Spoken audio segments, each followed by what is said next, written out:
राष्ट्रवादी काँग्रेस पक्षाचे महाराष्ट्राचे अध्यक्ष शशिकांत शिंदे आणि त्यांच्या सगळ्या संघटनेच्या सहकार्यांनी बसून एक निर्णय घेतला आणि तो निर्णय की आजचा दिवस दिवाळी साजरी करायची नाही. असं आहे की आजचा जो दिवस आहे या संदर्भात राष्ट्रवादी काँग्रेस पक्षाचे महाराष्ट्राचे अध्यक्ष शशिकांत शिंदे आणि त्यांच्या सगळ्या संघटनेच्या सहकार्यांनी बसून एक निर्णय घेतला आणि तो निर्णय की आजचा दिवस दिवाळी साजरी करायची नाही. आणि त्याचं महत्त्वाचं कारण आपण बघितले गेले महिनाभर महाराष्ट्रातल्या अनेक जिल्ह्यामध्ये अतिवृष्टी होती. काही ठिकाणी पूर होता, काही ठिकाणी महापूर होता आणि याच्यामध्ये शेती उद्ध्वस्त झाली. शेती नुसती उद्ध्वस्त झाली नाही तर पीक ज्या जमिनीत यायचं ती जमीनच खरडून गेली. आणि त्यामुळे हा सवन शेतकरी हा अत्यंत अस्वस्थ आहे. त्याच्या दृष्टीनं जमीन शेतीची हे त्याचं सर्वस्व आहे आणि त्याचं सर्वस्व केलं तर कोणत्या मनस्थितीत तो दिवाळी साजरा करणार. आणि म्हणून त्याच्या या दुःखामध्ये आमच्या संघटनेनं सहभागी व्हायचा निर्णय घेतला. दोन गोष्टी त्याच्यामध्ये आहेत की संकट येतात, येत नाही असं नाही, पण अशा वेळेला ज्यांच्या हातात राज्याची देशाची सत्ता आहे त्यांची ही जबाबदारी असते संकटग्रस्त लोकांना संकटातून बाहेर काढायला हातभार लावायचा. आता राज्य सरकारने काही चोखली रक्कम काही लोकांना जाहीर केली, पण नुकसानीचं स्वरूप हे बघितल्याच्या नंतर या चोखली रकमेचा उपयोग त्याला पुन्हा उभं करण्यासाठी होईल असं त्यांना वाटत नाही. आणि त्यामुळे राज्य सरकारवर सुद्धा हा संकटग्रस्त नाराज आहे.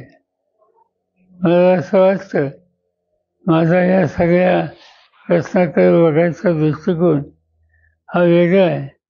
इथं मी राजकारण आणू इच्छित नाही, पण संकटग्रस्त लोकांना संकटातून बाहेर काढण्यासाठी सगळ्यांनी मिळून प्रयत्नाची पराकाष्ठा ही केली पाहिजे. आणि ती तयारी राज्य सरकारला आणि लोकांनी सुद्धा दाखवली. पण मोकळ्या हाताने मदत करण्याची तयारी आत्तापर्यंत दिसत नाही. त्यामुळं नाईलाजानं आजचा दिवस साजरा करायचा नाही असा निर्णय आमच्या संघटनेला घ्यायला लागला.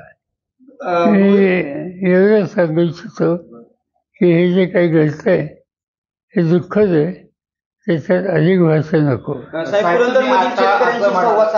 पुरंदरमधील शेतकऱ्यांशी संवाद साधला त्यावेळी शेतकऱ्यांनी मोबदला अजून आम्हाला डिक्लेअर झाला नाही, त्यामुळे नाराजी कुठेतरी व्यक्त केलेली आहे. त्याची तुम्ही संवाद साधला, काय नक्की? मोबदला हा विषय नाही. त्यांनी जे विषय मांडले एक तर त्यांचं म्हणणं होतं ही जागाच बदला. आता हा निर्णय काही मी घेऊ शकत नाही, ते इथे अधिकारी घेऊ शकत नाही, केंद्र सरकारचा हा प्रश्न आहे. जर विमानतळ कुठं काढायचा हा निर्णय शेवटी केंद्र सरकार घेईल.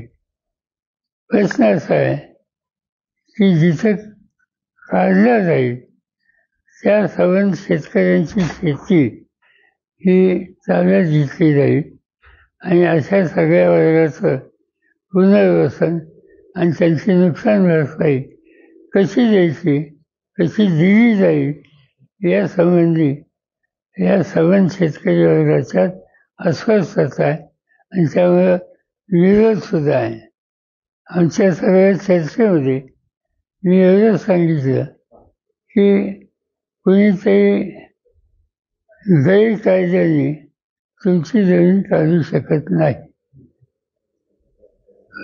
विमानतळ झाला पाहिजे हे जर सगळ्यांचं म्हणणं असेल तर ज्या जागेवर होणार आहे त्या भागातल्या शेतकऱ्यांच्या जमीन मालकांचं तिथं फळबागात आणखी शेती आहे, पाणी आहे, लिफ्ट इरिगेशन आहे आणि त्यामुळे त्यांना उद्ध्वस्त करून चालणार नाही.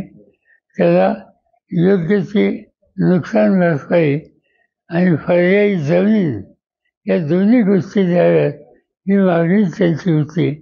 मी त्यांना एवढंच सांगितलं की मी राज्य सरकारला, मुख्यमंत्री आणि पालकमंत्री यांना विनंती करणार आहे की तुम्ही या कामाच्यासाठी बैठक बोला आम्हाला लोकांच्या उपस्थितीतून आणि यातनं काहीतरी मार्ग काढा. असा निर्णय आमच्या बैठकीत काल झालेला आहे. दिवाळी संपल्यावर मी मुख्यमंत्र्यांची वेळ घेईन आणि ते सांगतील त्यावेळेला याच्या चर्चा राहील. साहेब, निवडणूक आयोगावर सर्व विरोधकांनी ताशेरे ओढलेले आहेत. निवडणूक आयोगाला उत्तर देता येत नाही. मग बरं काय रोहित पवारांनी ठीक आहे सर, त्यांना विचारलं ना. साहेब, बिहारची निवडणूक आहे, कसं बघता एकंदरीत सगळीकडे तिथं मोठा मतदार यादींवर देखील मोठा प्रश्न निर्माण झाला आहे. तिथं आमचे सगळे सरकारी नाराज आहेत कारण सत्तेचा गैरवापर होतोय. मतदार याद्याच्या संबंधी बराच घोळ आहे असं त्या सगळ्यांचं म्हणणं आहे. निवडणूक आयोगाच्या पुढे मांडले, बघूया काय होतं. साहेब, मराठा आरक्षण ओबीसी मध्ये जी GR काढलेला आहे त्याच्यावर आंदोलन केलं जाते. आज देखील बीडमध्ये छगन भुजबळ यांचा मोर्चा आहे, एकत्र नेते येतात आणि त्यांचं म्हणणं आहे की हा GRच रद्द करावा. ठीक आहे, तर त्यांच्याशी लोकप्रतिनिधी म्हणून काम करणारे असा त्यांचा परिचय होता. ह्या त्यांचं जाणं हे आकस्मिक आहे आणि त्यामुळे साहजिकच त्यांच्या कुटुंबावर, सरकार एक प्रकारचं हे संकट आलेलं आहे. परमेश्वर या संकटाला तोंड द्यायला त्यांना शक्ती देईल अशी अपेक्षा.